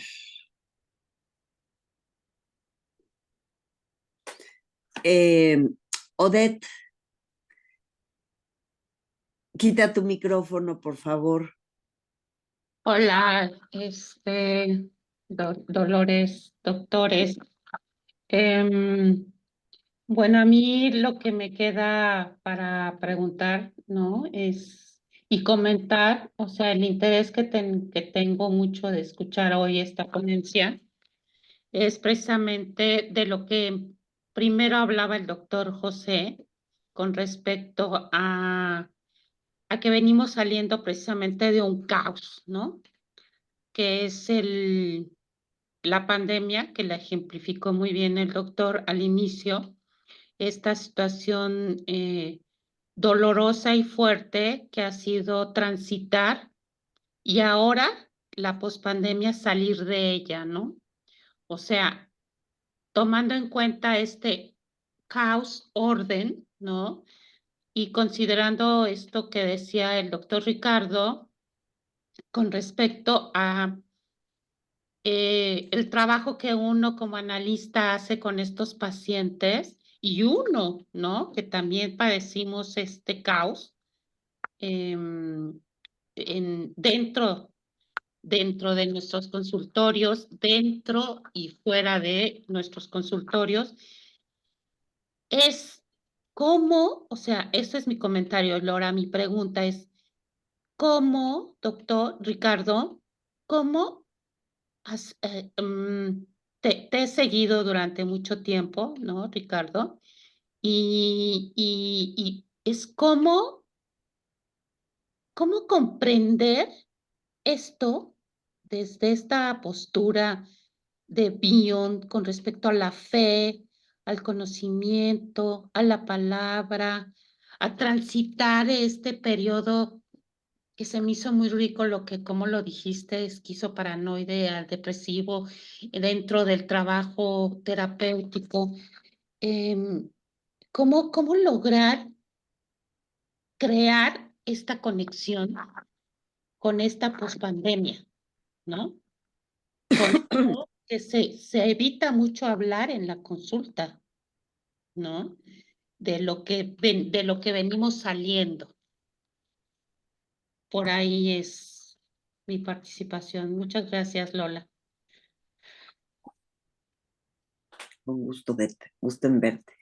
Gracias. ¿Contestas, Ricardo? Sí, claro, claro que sí. Muchas gracias, Odette. Un gusto de verte. Gracias por la pregunta. Seré muy, muy, muy breve, porque bueno, el tema de la pandemia me parece que es inmenso, ¿no? Pero bueno, puedo decir algunas cosas. Primero sería que creo que el gran reto que deja la pandemia es intentar volver a vincularse, ¿no? Digamos que creo que una gran herida o un gran asunto que deja pendiente es qué tanto nos vinculamos o no y qué tanta capacidad hay para regresar a la vinculación. Y por otro lado, pensaba en justo Bion, por ahí tiene un pasaje en alguno de sus seminarios en Brasil, donde dice que lo catastrófico no es lo que pasa, sino lo que hacemos con lo que nos pasa, ¿no? Esto va muy en la línea también de lo que el doctor Camacho presentó brillantemente sobre el trauma. Me parece que el asunto no es tanto el hecho en sí, sino lo que vamos a hacer psíquicamente con los hechos y la capacidad que tengamos para pensarlas, para digerirlas, para, a pesar de todo, mantener la fe y la esperanza de la humanidad, que me parece que es lo que estuvo en jaque de alguna forma en la pandemia que nos llevó a alguna especie de estado psicótico colectivo. No obstante, todo lo que se diga de la pandemia apenas la estamos empezando a pensar, pero creo que lo central es volver a instalar desde ya la fe y la esperanza en lo humano, ¿no? Me parece que eso es lo central y creo que el psicoanálisis es un muy buen dispositivo para que eso suceda. Eso es lo que puedo decir. Gracias, Ricardo. Miriam. Quita tu micrófono, por favor. Gracias. Buenas noches a todos. Gracias, muchas gracias a Pepe, muchas gracias a Ricardo. Gracias, Lolita, por tan lindo seminario. Una disculpa, no tengo mucha voz, pero voy a intentar tener la fuerza de voz para decirles un poco lo que pensaba. Sí si consideraban, sobre todo, digo los dos, pero particularmente Ricardo, cuando Bion, hasta donde yo entiendo, no habla de pulsión de muerte, si la pulsión de muerte se puede entender como una fuerza creativa y que en realidad Bion la esté pensando un poco de esta manera, porque Freud al inicio también habla de silencio en la pulsión de muerte, de lo innombrable, del objeto perdido, del misterio, del enigma.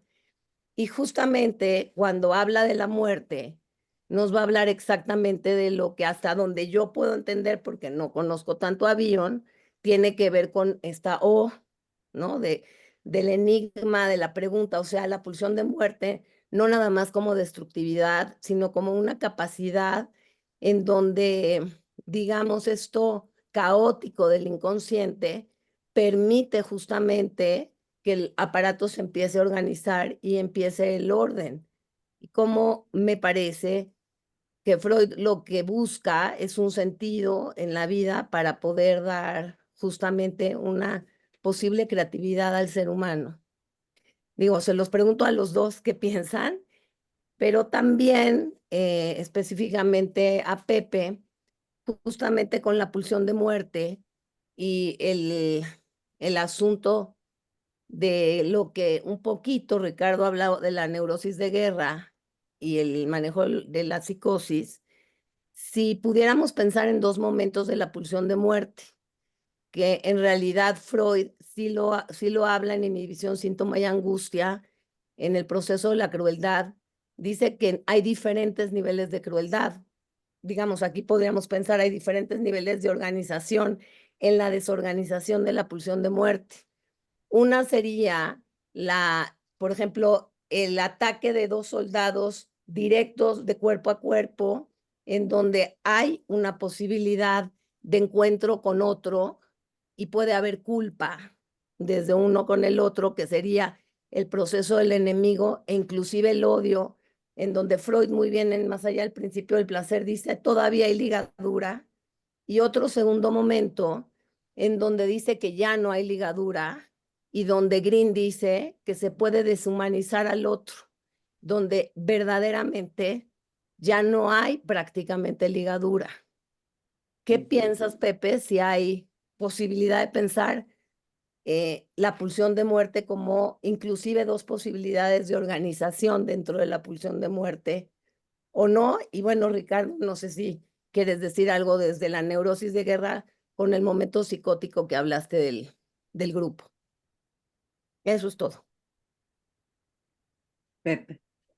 Bueno, es que de la pulsión de muerte hay mucho que decir, pero en relación al asunto de la ligadura, eh, bueno, desde el principio, Freud en el proyecto, cuando habla de su proceso de inercia, habla de dos, inercia y constancia, ¿no? Y en la inercia es la tendencia a la descarga.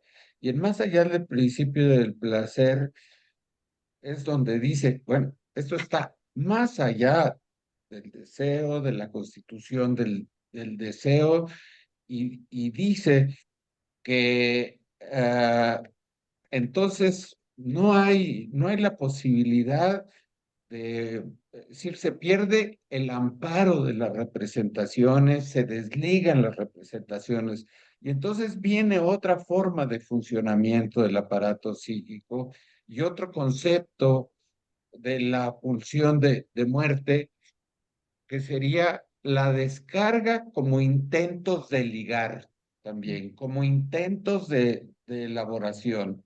Y es la posibilidad de hacer esta descarga, lo que da también la posibilidad de que pueda haber un pensamiento, ¿sí? Porque para que el pensamiento ocurra, necesita bajar la energía a un nivel en donde se puedan realmente aprender las situaciones, lo que se está viviendo.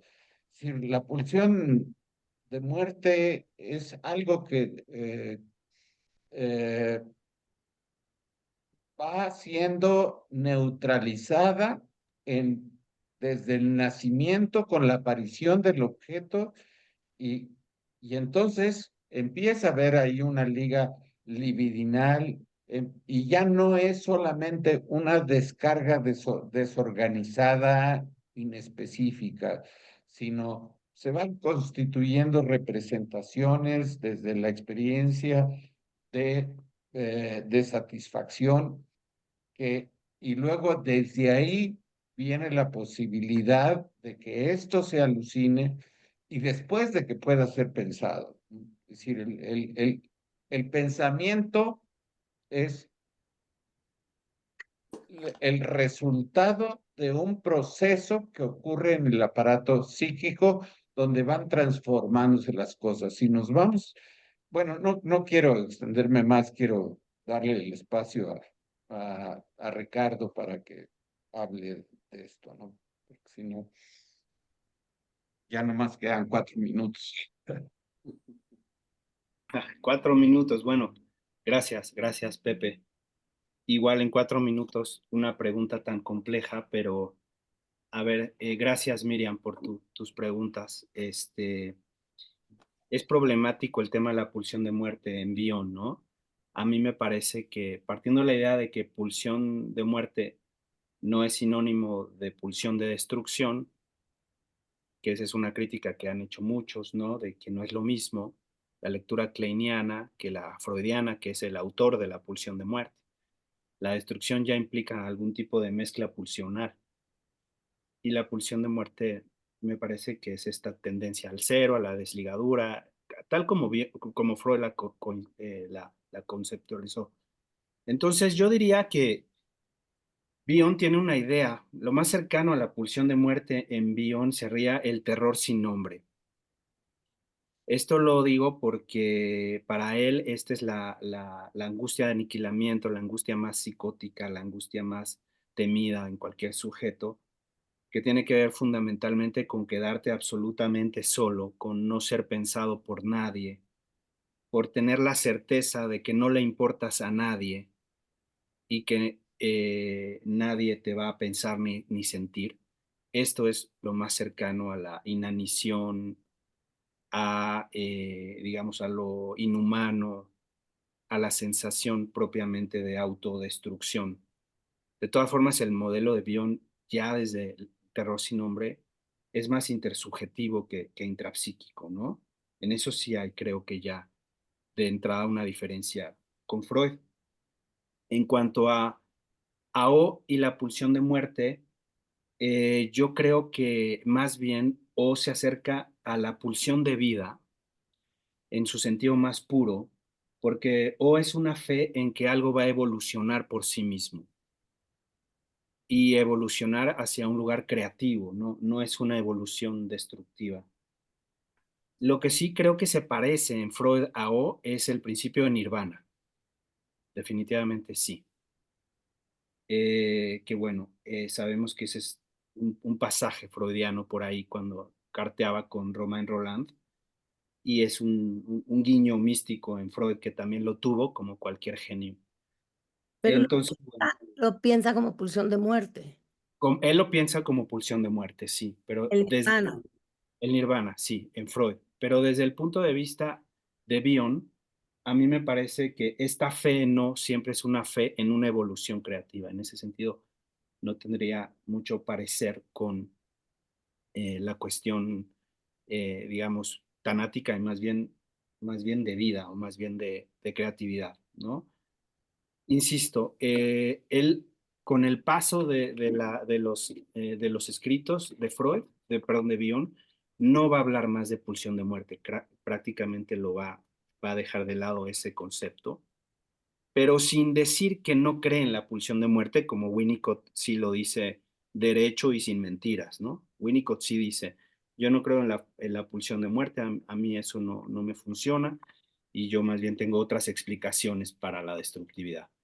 Bion no llega a ese nivel como de tan tajante, pero me parece que tampoco arropa la pulsión de muerte por lo menos como Freud la entendió, ¿sí? Y ya nada más para terminar, me acordé de una cita que justo tenía aquí de Antonino Ferro, que creo que es el que te va a contestar mejor que yo, porque es otro gran lector de Bion, y justo aquí habla de esto que preguntaste. Dice Ferro, sobre el instinto de muerte, considero, considero que desde el punto de vista de Bion, sería un legado transgeneracional de amontonamientos de elementos beta que no pueden ser transformados. En otras palabras, no creo que exista un instinto de muerte en cuanto tal, sino cuotas transgeneracionales de elementos beta que exceden la capacidad de nuestra especie para elaborarlos. Me parece que ahí está muy puntualmente respondido. Uno puede estar de acuerdo o no, sé que es súper debatible, pero todo indica que desde el punto de vista de Bion va por otro lugar, ¿no? Gracias. Gracias. Gracias a ti. Gracias, pues, gracias a Pepe, gracias a Ricardo y gracias a todos los que estuvieron en esta maravillosa conferencia. Y antes de que se vayan, quiero, por favor, invitarlos a dos eventos. Nuestra próxima sesión científica, que es el orgasmo en la mujer, una perspectiva sexual y psicoanalítica, cuyos ponentes serán Rocío Sánchez Granillo, y ella es maestra en psicoterapia psicoanalítica y doctorante en sexualidad humana, y Luz Helena Durán, que es psicoanalista adherente de la asociación, y que será el 26 de octubre de 11 de la mañana a 1 de la tarde. Y recordarles, por último, que por favor se metan a la página de la PM para que puedan ver toda la información en relación a nuestro congreso. Ya tenemos el temario que está increíble. Yo creo que esto hablar del caos, de la desesperanza, de la esperanza, de cómo regresar al orden, es todos los factores que han influido para ello, la pandemia, la era digital, las guerras que estamos viviendo, o sea, son muchas, muchas cosas que nos están impactando y de qué manera podemos encontrar un camino otra vez hacia un orden más armónico como seres humanos y como humanidad. Entonces, me despido de ustedes. Buenas noches y muchas gracias por su presencia. Gracias. Muchas Gracias, gracias Lola. a todos. Gracias.